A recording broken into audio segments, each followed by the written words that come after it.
James, first game for the Wallabies at the new stadium this weekend. How much pride do you guys take in getting the result here?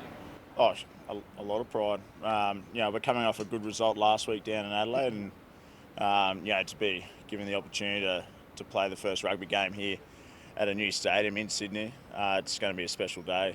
Playing against some big boys, a good team, and it's going to be a good game. Who no doubt are pretty motivated after last week as well. How important is it for you guys to back up that performance? We know the Springboks will respond. They'll come out and they want to play a good game. It's the nature of the beast. You tend to respond after a disappointment or a loss. So we're expecting a big game. We've been training pretty hard ourselves. So hopefully we can start the game strong like we did last week and get the crowd behind us. I think it's the first time in nearly 50 tests you guys named back-to-back starting 15s. Just that continuity, how important is it just having this sort of settled? It's really settled, no disruptions over the past couple of weeks. Yeah, it's been different for us. The first half of the season, we seem to be changing our team quite a bit. Through injuries and players missing out on selection. So to be a settled squad and it gives us confidence. It definitely helps us with our preparation and gives us confidence going into the game. We saw last week that we started the game really strong, and that was coming off a really good week of preparation. So we're expecting, and hopefully, we produce the same sort of thing tomorrow. So particularly in that front row, they've made a lot of changes, but the front row, Malcolm Marks coming in, how's that kind of changed? How do you think they're going to particularly start this game? Because for them, they've been slow starters throughout the year as well. Oh, mate, their experience and all those players they've brought in have like Malcolm, you touched on. A lot of experience there, so they're going to bring their usual game, big set piece, big kicking game, and that physicality around the middle. So, look, we know what's coming. It's just a matter about going out there and playing the game we want to play and put that into practice. So, we're going in the game there with an onus on ourselves to play the game we want. You played a lot of different stadiums around the world. Which one to you is the most intimidating to play in? And do you foresee a time where this stadium could become that for the Wallabies? Yeah, you're right. I have played in a lot of stadiums. Being a Queenslander, Suncorp's obviously up there, and I think as an opposition team, Eden Park's always been a tough outing for us. So, I can see this stadium turning into a fortress for us. A big Sydney crowd, passionate about their rugby, and that's what we plan to do is to make sure we play a game that not only are fans around Australia proud of, but the fans that come out and watch us play. So, fingers crossed we get that done tomorrow. Early viewing, does it have that Suncorp kind of vibe, like right on top of you kind of thing? Yeah, it's an awesome feel. I obviously walked out here this morning. The crowd, all the seats really feel on top of you. So I can only imagine what a full house will be like. The atmosphere will be humming. So I know all the boys are pretty excited about it. We're pretty keen to get out there and kick off.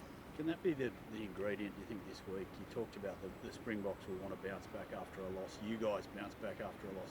That's actually been the tale of the tape in the Rugby Championship, people winning and losing in different weeks. Can that vibe of a new stadium be the circuit breaker for you guys as far as, not dropping off from where you were the last week?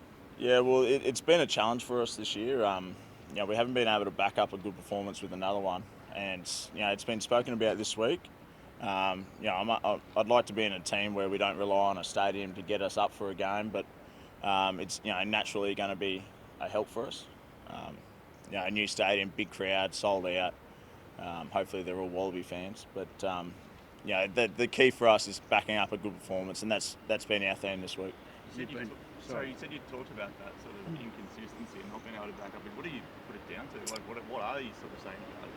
Well, I think throughout the year we've seen a lot of changes in the team as well. So there's been a lot of things happening around the team that haven't gone to plan in terms of injuries, selection, and whatnot. But as I said earlier, a bit of consistency there in the team can give us a really good platform to perform tomorrow. And once again, the onus is on us. It's a mindset. We've got to come out here and play well. It's as simple as that. But it's one thing saying it, and there's another thing doing it. So. Hopefully tomorrow we get the job done. What have you made of the start of the Rugby Championships, you talk about the lack of consistency for the Wallabies, but that seems to be across the board. Yeah, well, Argentina, proving they're a pretty tough team to beat. They obviously beat the All Blacks over in New Zealand on the weekend, and it goes to show you how tight this competition is. We got 4 of the best teams in the world going head to head, week in, week out. So, we're obviously coming off a good result, but I guess because it's such a short competition. Like each win and each backup win is crucial, and when you play at home, they're really important to get the win. So for us, going into the Bledisloe in the next month, we want to get a run into it. Yeah, this is normally.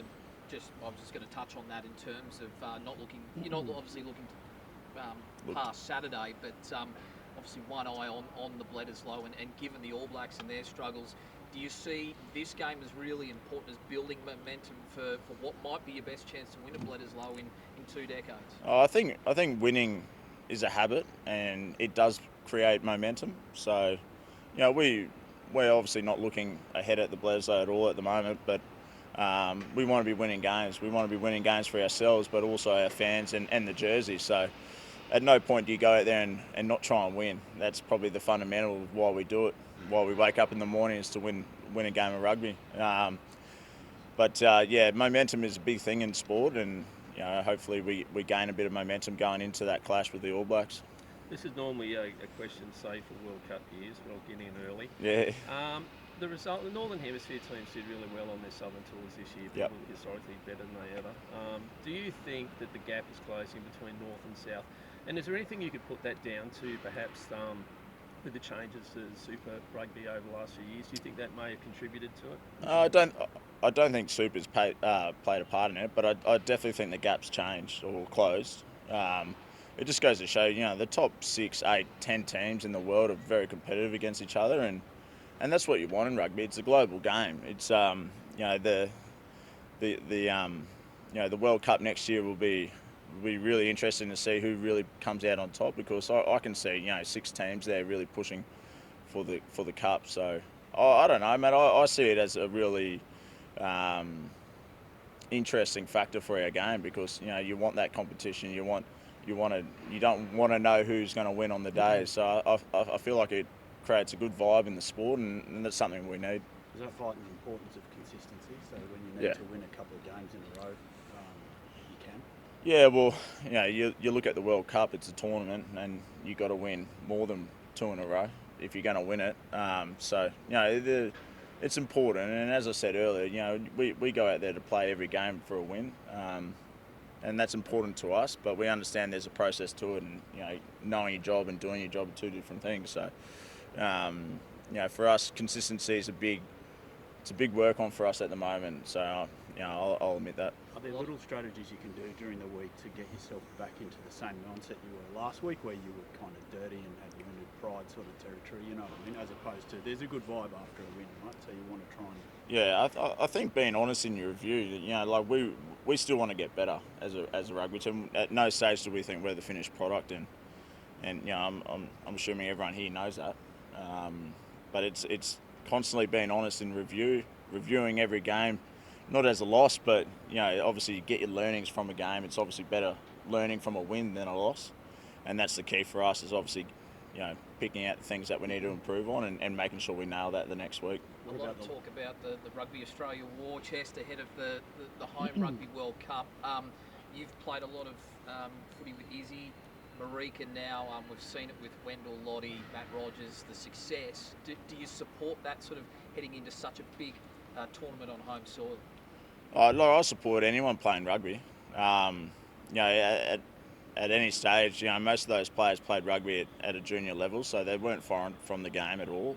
But in terms of what's going on with the war chest, mate, I think I'm more concentrating on a 130 kilo prop coming down at me tomorrow, mate, than what's going on in the media. So at the end of the day, we need our best players playing, but also we need to put the jersey first. There were a few rumblings that some of the Rugby Australia boys were a little bit annoyed about that sort of war chest situation. You're saying that's that you haven't had that experience?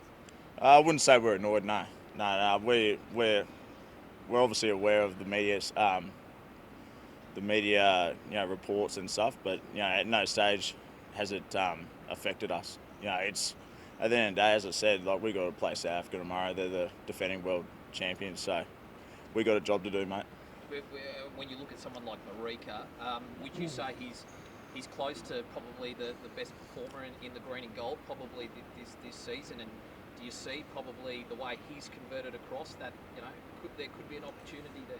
Yeah, we call Marika the chairman. He's now the chairman of our team, so he actually thinks he's the captain as well. So he's a quality player. He's definitely one of our best. The boys love playing with him. So, like at the end of the day, we want to see rugby players who really want to wear the jersey. And I think that's the biggest thing is the jersey comes first and then we go from there. Last couple, please. Just quickly on the line-out, mate. It kind of went awry last week. Have you put a lot of time into that? Yeah, Dan's had us training pretty hard on the line-out, so it was a big part of our game that struggled on the weekend. And then, as I said earlier, you got to be honest there, and you got to get better because the Springboks are a good team, and they'll crucify you there if you don't get quality balls. So not only line-out, the scrum was under pressure at times, but I think, as I said, the set piece is just so important in Test match rugby. So we're expecting a big focus on that tomorrow. That new stadium here in Sydney, how nice would it be to be running out for the Brumbies in the new stadium in Canberra? So, how nice would it be to be running out for the Brumbies in the new stadium in Canberra? A new stadium in Canberra? Yeah. Oh, that's been on the cards for years, hasn't it? I think David Pocock's been pushing that pretty hard. So, I absolutely love playing down at GIO, but to get a new stadium down there closer into the city would be fantastic.